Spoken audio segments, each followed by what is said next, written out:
It began with what looked like a simple punishment, a fine, $2,000 spread across 2 moments the league thought they could bury. A TikTok here, a podcast comment there. But what the WNBA didn't realize was that every time they slapped Sophie Cunningham with discipline, they weren't silencing her, they were fueling her rise. Instead of fear, she responded with fire. Instead of backing down, she doubled down. The result? A chain reaction that turned small penalties into massive spotlight. This wasn't control, this was ignition, and the league had lit the fuse themselves.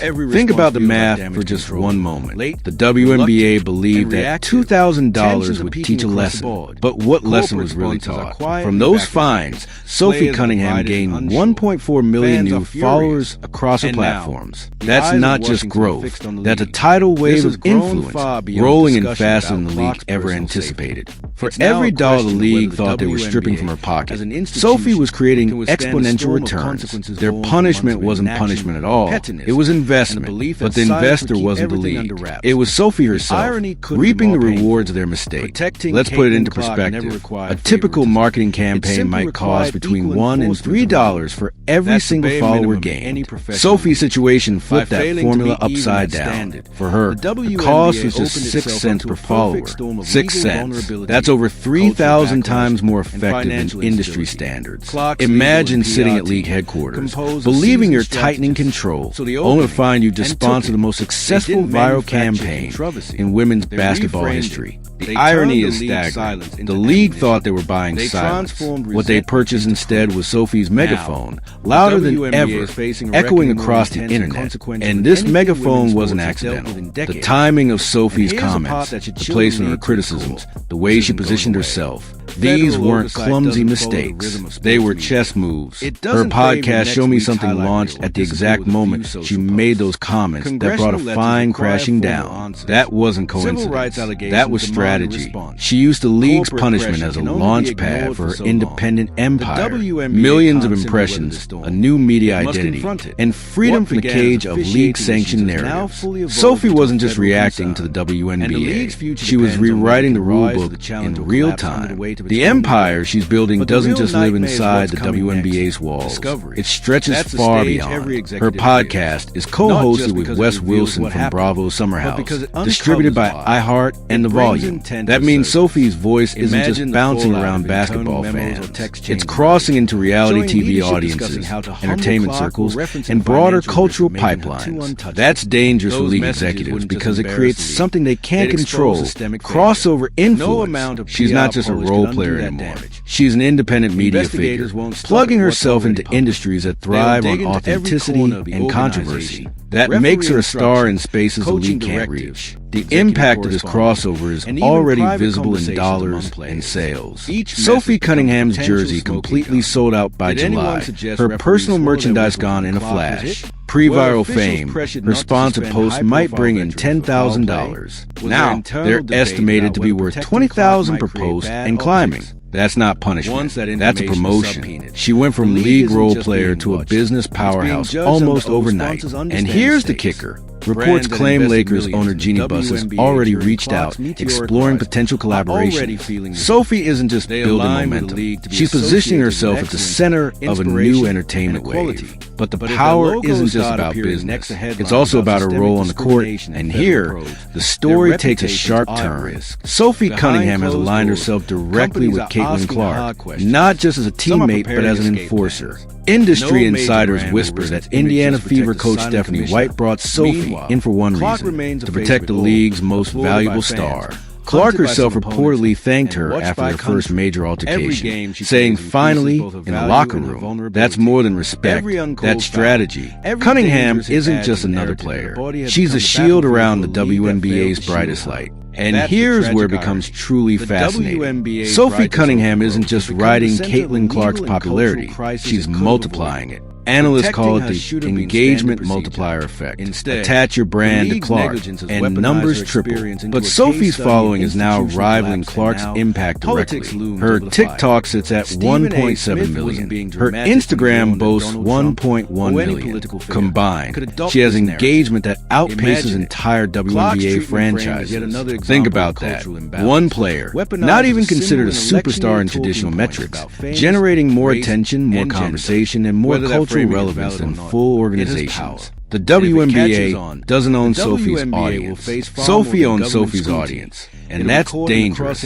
When Sophie speaks, she doesn't present herself as a rebel screaming into the void. She frames herself as the voice of every player who feels the same, but doesn't dare speak aloud. If you ask our league, they feel the same exact way, she declared. That's not rebellion. That's union organizing on social media. At a moment when 80% of WNBA players are set to become free agents in 2025, and the league's first CBA proposal was rejected, Sophie is essentially building a rallying cry. Every fine strengthens her point. The league silences rather than fixes. That resonates across locker rooms. The officiating controversy only magnifies this dynamic.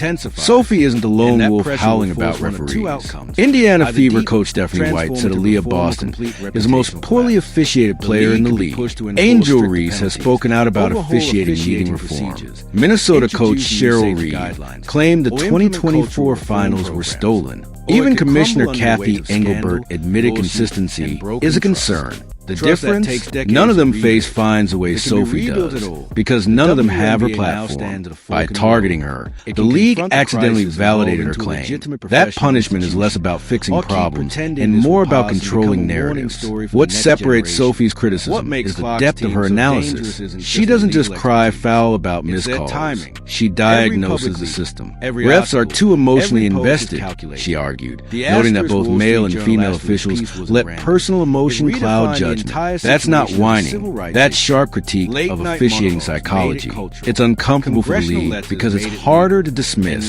This isn't anger in the moment. This is thoughtful, reasoned dissection of systemic flaws. That makes Sophie more dangerous because she isn't speaking as a frustrated player. She's speaking as a reformer with the courage to challenge the institution itself. And now comes the blueprint, the part that has other players paying close attention. Sophie has cracked a viral code. Controversial statement leads to league fine. Fine leads to viral social media posts. Viral post leads to follower surge. Follower surge leads to brand deals and higher value. Then the cycle repeats. Each time multiply her influence. This formula doesn't just work for Sophie. It could work for anyone willing to speak boldly. Imagine half the league following that playbook. Suddenly, the WNBA's biggest weakness, its reliance on controlling narratives, becomes every player's greatest weapon for independence and growth. The online conversations prove just how effective this has become. On Reddit, posts about her fines don't draw pity. They spark celebration. Fans see the fines as badges of honor. Proof that Sophie is unafraid to say what others only whisper.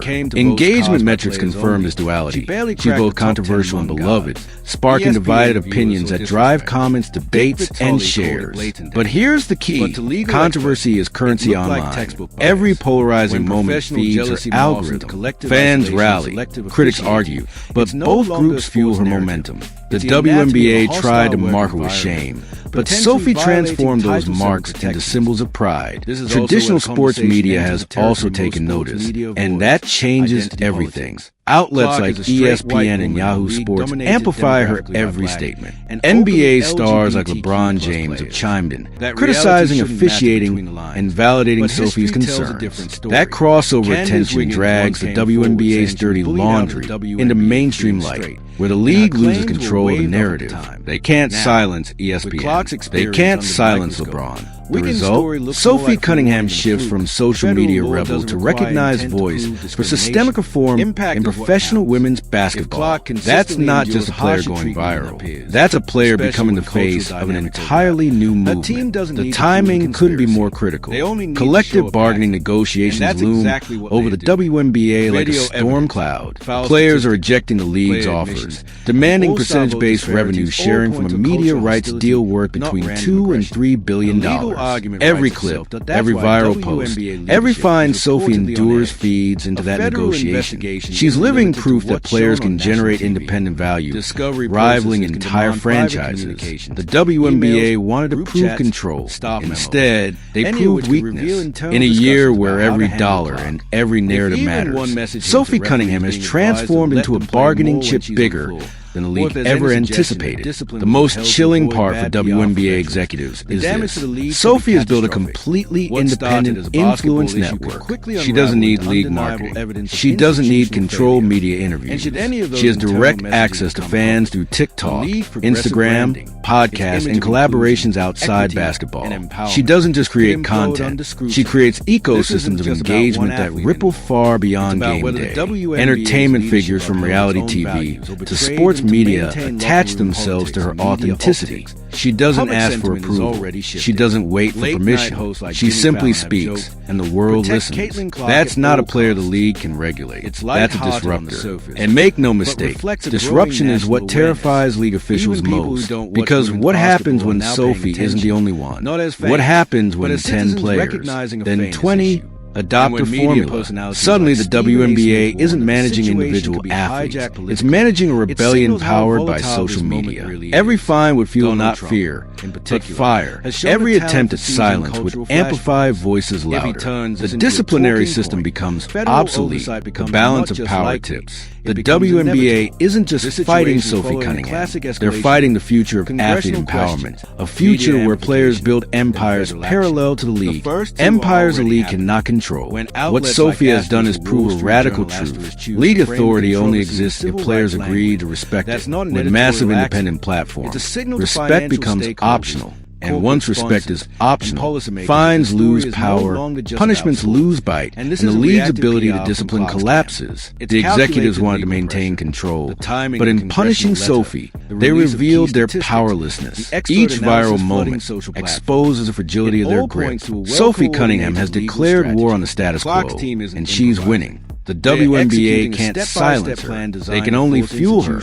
And the more they fuel her, the stronger she becomes. The revolution is already unfolding before our eyes. Players are no longer waiting for league approval to speak. They're no longer fearful of consequences. Instead, they see the consequences as opportunity.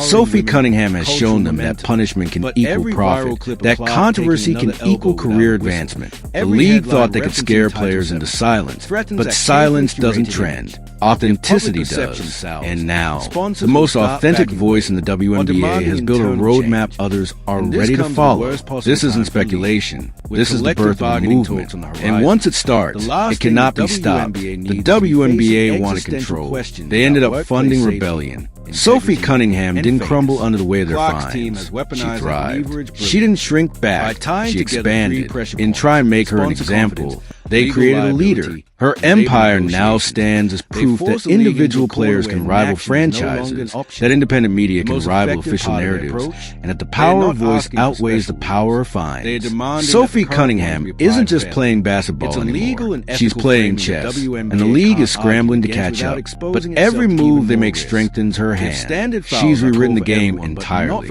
Now the question becomes, who's next? Which player will adopt Sophie's model of turning punishment into profit, controversy into community, criticism into career power?